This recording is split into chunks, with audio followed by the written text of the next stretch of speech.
les amis, c'est Death Dragon. Aujourd'hui, je vous retrouve pour l'épisode 2 de DDLC. C'est Doki Doki Literature Club.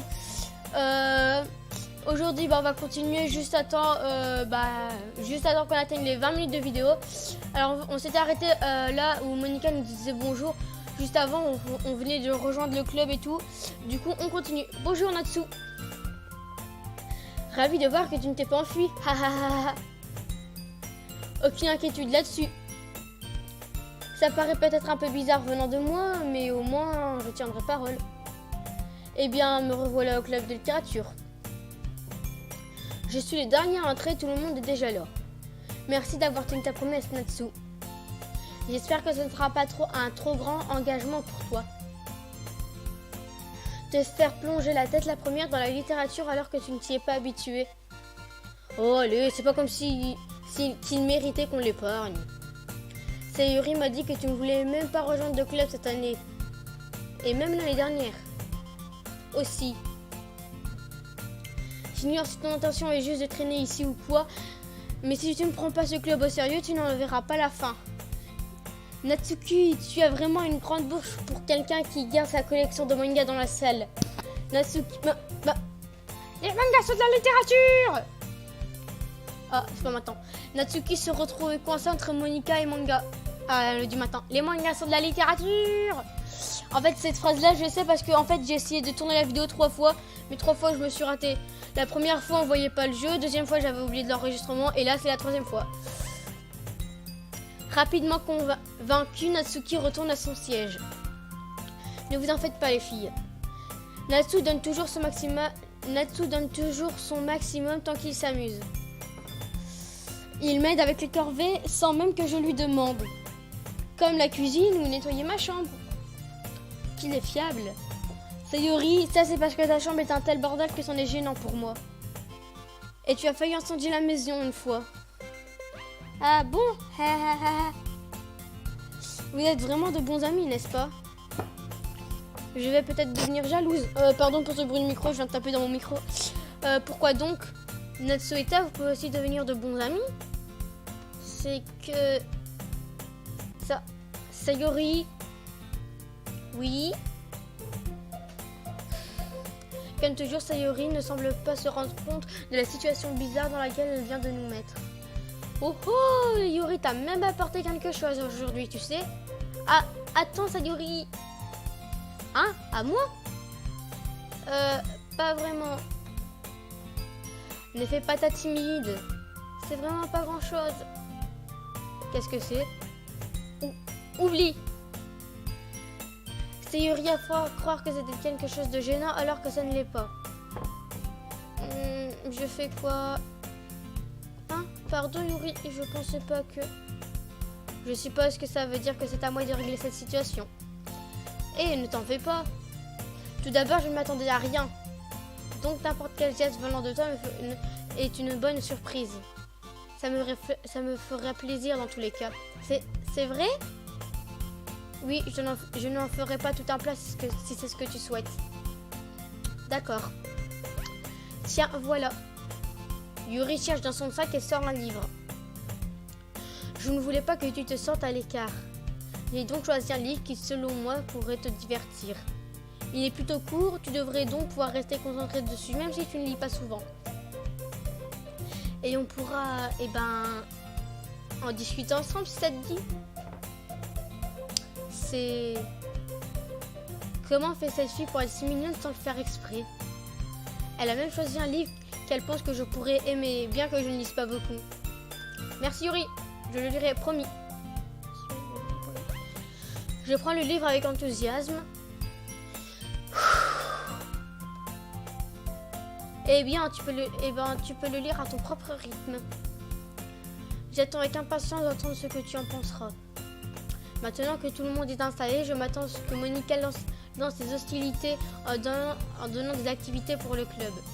Mais ça ne semble pas être le cas. À la place, Sayuri et Monica ont une discussion joyeuse dans le coin. Le visage de Yuri est déjà plongé dans un livre. Mais je ne peux pas m'empêcher de remarquer son expression intense comme si elle avait entendu ce moment. Pendant ce temps, Natsuki fouille dans le placard.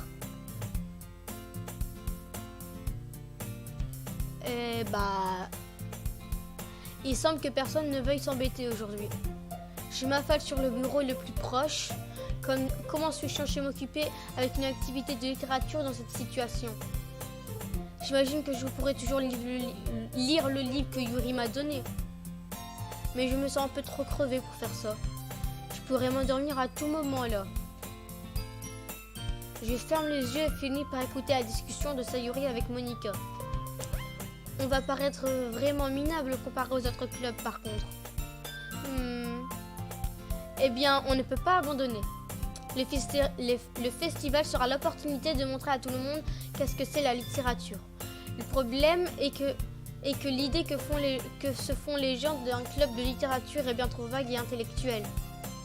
Mais ce n'est pas comme ça du tout, tu sais. Nous avons juste besoin d'un bon moyen pour leur montrer. Quelque chose qui éveillerait leur créativité. Ça ne résout toujours pas le problème. Ah, que veux-tu dire par là? Même si on déboule avec la chose la plus amusante qui soit, de toute façon, personne ne viendra s'il s'agit d'un événement de littérature. C'est pourquoi le plus important est d'abord de trouver un moyen de les inciter à venir. Et une fois qu'ils seront là, on pourra faire le truc qui éveillera leur créativité. Qu'est-ce qu'il se passe? Sayuri prend ça vraiment au sérieux. C'est rare de la voir aussi sérieuse.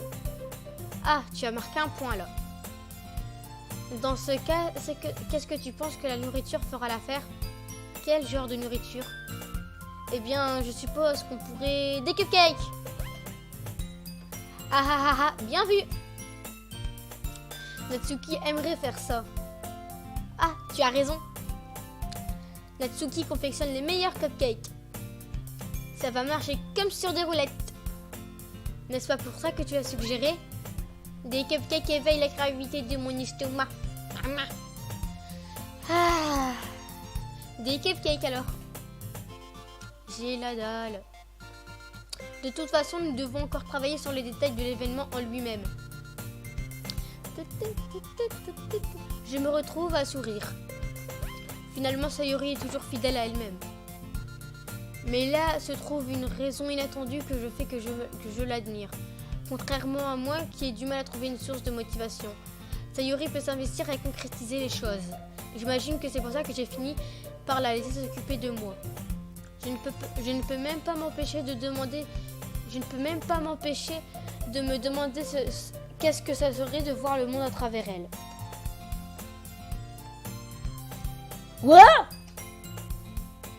J'ouvre les yeux pour trouver le visage de Sayuri envahir mon champ de vision.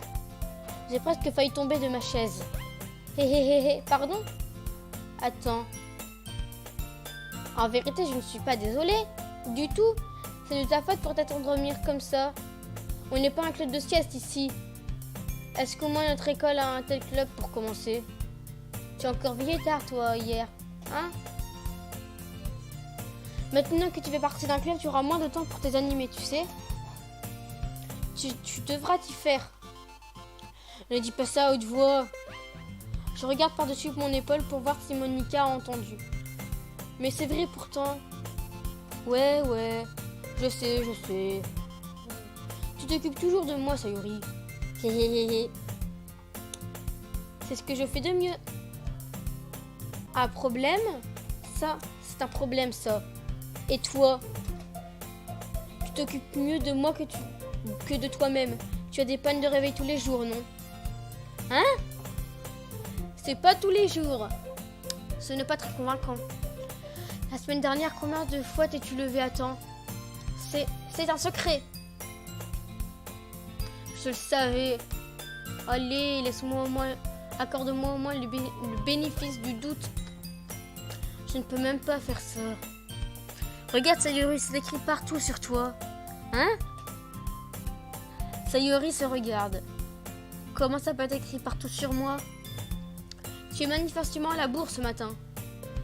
Tu vois, tes cheveux sortent de partout. Ah. Je passe mes doigts sur le bord des cheveux de Sayuri, essayant de les arranger. Bon sang, tu as vraiment besoin de te les brosser. Mes cheveux sont vraiment durs à discipliner. Tu ne t'en tireras pas comme ça aussi facilement. Il n'y a pas que tes cheveux. Regarde, ton nœud n'est même pas droit. Il y a des taches de dentifrice sur ton col, là. Je tente de le nettoyer les taches avec mon doigt. Mais personne ne va remarquer ça. Bien sûr qu'ils vont le remarquer. Personne ne te le dira parce qu'ils veulent pas te mettre dans l'embarras. Heureusement pour moi, je m'en fiche. Salaud. Et tu ne boutonnes même pas ta veste. Sérieux, Sayori? Pourquoi est-ce que tu crois que tu n'as pas encore de petits copains? Hein? C'est très méchant, ça. Désolée, mais tu me remercieras un jour. Attendez là, je vais fermer ma porte 2 secondes parce que c'est saoulant d'entendre mes parents crier là. Tac, donc voilà. Je commence à boutonner sa veste en partant du bas. Une fois que tu verras à quel point tu auras fière allure, tu me changeras d'avis. Hé hé hé hé hé. C'est trop drôle. Quoi donc? Bah, je pensais juste que c'est étrange d'avoir un ami faisant ce genre de choses. Hein? Ne dis pas ça. Après, c'est moi qui vais me sentir bizarre pour ça, imbécile. Perso, ça me va. Je suis contente de voir qu'on soit comme ça. Pas toi? Ben, j'imagine. Hé, fais attention. Ce bouton pourrait partir. Pourquoi celui-ci est si dur à fermer? Je galère pour fermer entièrement le bouton le plus proche de sa poitrine. Est-ce que moi la veste est à ta taille? Hé hé hé hé hé. Elle était quand je l'ai achetée. Si tu l'avais déjà boutonnée, tu aurais remarqué plutôt qu'elle ne t'allait plus. Pourquoi tu souris? Ça veut dire que mes seins ont encore grossi. Ne dis pas ça à haute voix. Hé hé hé hé. Peu importe. Peu importe, pardon. Tu es mieux comme ça donc. Ah. Pourquoi c'est étrange de voir la veste de Sayori boutonnée comme ça? Mais c'est si étouffant. Ça ne vaut pas du tout le coup. Sayori déboutonne à la hâte une fois de plus sa veste. Phew. C'est largement mieux. Sayori tend ses mains et les fait tourner. Alors, si je garde ça déboutonné, je n'aurai pas de petits copains, c'est ça? D'où tu sors cette logique? Et pourquoi tu dis ça comme si c'était une bonne chose? Parce que si j'avais un petit copain, il ne te laisserait pas faire ce genre de truc. Et tu prends mieux soin de moi que de quiconque de toute façon. C'est donc pour ça que je garde ma veste déboutonnée. Arrête de dire toutes ces choses gênantes. Hein? Je n'ai rien dit de gênant. Bon sang. Enfin bref, j'essaie juste de faire un effort. Essaye juste de faire un effort pour te lever un peu plus tôt. Seulement si tu fais des efforts pour aller au lit plus tôt. C'est bon, t'as gagné. Marché conclu. Hé hé hé hé. Je suppose qu'on est vraiment meilleur pour s'occuper de l'autre plutôt que de nous-mêmes. Ouais, j'imagine aussi. Donc tu devrais peut-être venir me réveiller le matin. Tu recommences, Sayori? Oh, mais je plaisantais pas cette fois. Bon sang, parfois c'est impossible de le deviner avec toi. Bien les amis. Hein? Monika nous appelle soudainement. Pourquoi ne pas nous partager nos poèmes maintenant? Ouais. Natsu, j'ai hâte de lire le tien. Ouais, pareil. J'ai pas réussi à paraître enthousiasme, mais Sayori s'en va pour récupérer son poème. Au fait, tu n'as pas oublié d'écrire un poème l'année dernière? Non. Ma séquence de détente prend fin. Je n'arrive pas à croire que j'ai accepté de faire une chose aussi embarrassante. Je n'ai pas pu trouver beaucoup d'inspiration puisque je n'avais pas vraiment fait ça auparavant. Eh bien, maintenant que tout le monde est prêt, pourquoi ne tente-t-on pas de partager avec qui le partager? J'en peux plus! Sayori et Monika sortent gaiement leur poème. Celui de Sayori sur une fleur froissée et déchirée d'un cahier à spirale. De l'autre côté, Monika écrit le sien sur un cahier de musique. Je peux déjà voir l'écriture parfaite de Monika de là où je suis. Natsuki et Yuri s'excusent aussi avec réticence en plongeant leurs mains dans leur sac. Je fais pareil de mon côté. À qui devrais-je te montrer mon poème en premier? Et là, on s'arrête ici. Je vais vous demander en commentaire justement de me dire vous voulez que je monte mon poème à qui en premier. Du coup on va sauvegarder, on va mettre là au cas où je me suis encore raté. Oui, tac. Donc voilà, j'espère que ça vous a plu. J'essaie de moins faire de fautes quand je les ai, mais il y en a encore un petit peu, donc je vais essayer d'en refaire moins. Donc en tout cas, j'ai une chose à vous dire. Ciao tout le monde, c'était Gildard, c'était pas Gildard 210, pardon. C'était Death Dragon. Je vous demande juste un truc, de vous abonner et de liker. Si on pouvait atteindre les 10 abonnés, ça me ferait très plaisir et j'essayerai de faire une vidéo spéciale pour 10 abonnés. Chaque palier comme ça, 10 abonnés je fais une vidéo spéciale, 20 abonnés une vidéo spéciale, 30 abonnés je fais une vidéo spéciale, ainsi de suite. Du coup, j'espère que ça vous a plu. Ça vous a plu. Allez, ciao tout le monde, c'était Death Dragon. Ciao!